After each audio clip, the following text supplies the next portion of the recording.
श्रोताओं नमस्कार। अगर हम किस्मत के भरोसे बैठे रहेंगे तो जीवन में पछताने के अलावा कुछ भी हाथ नहीं आएगा। जो हम चाहते हैं वो कभी भी हमें नहीं मिल पाएगा। और अगर हम जो चाहते हैं उसे पाना ही है तो इसके लिए मेहनत और अभ्यास के अलावा और कोई भी रास्ता नहीं है। यही वो सबसे सरल रास्ता है जिससे हम अपने हर सपने को पूरा कर सकते हैं। आप सुन रहे हैं आरजे नूपुर को, और आज आपके लिए एक छोटी सी कहानी लाई हूँ, लेकिन उसके पहले विकसित कीजिए उस खूबी को जो केवल आप में है और अपना और दूसरों का जीवन संवारिए। तो बात करते हैं वरदराज की। जी हाँ, ये वरदराज जो थे उनके बचपन से बात शुरू करते हैं। जब वे बहुत छोटे थे तब गुरुकुल जाने का समय था और उन्हें भी गुरुकुल भेज दिया गया।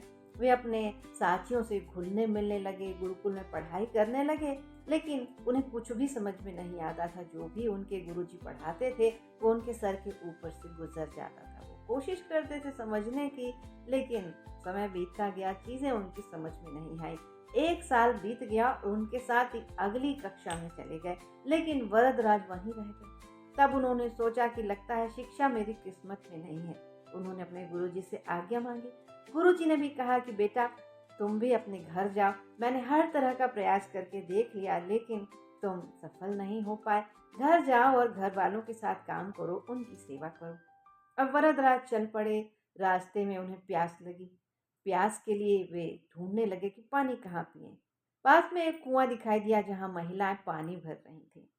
उन्होंने उनसे पानी मांगा, पानी पिया। तभी उनकी नजर उस जगह पर पड़ी जहां से रस्सी कुएं के अंदर आती जाती है। उन्होंने देखा वहां निशान पड़े हुए हैं। उन्होंने महिलाओं से पूछा कि ये निशान आपने कैसे बनाए।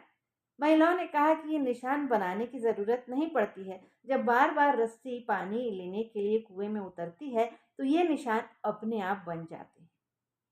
अब ये देखकर वरदराज सोच में पड़ गए, वहीं बैठ गए। वो सोचने लगे, जब एक कोमल सी रस्सी इतने कठोर पत्थर पर निशान डाल सकती है तो मैं क्यों नहीं पढ़ सकता। अभ्यास से मैं क्यों नहीं अपना जीवन बदल सकता।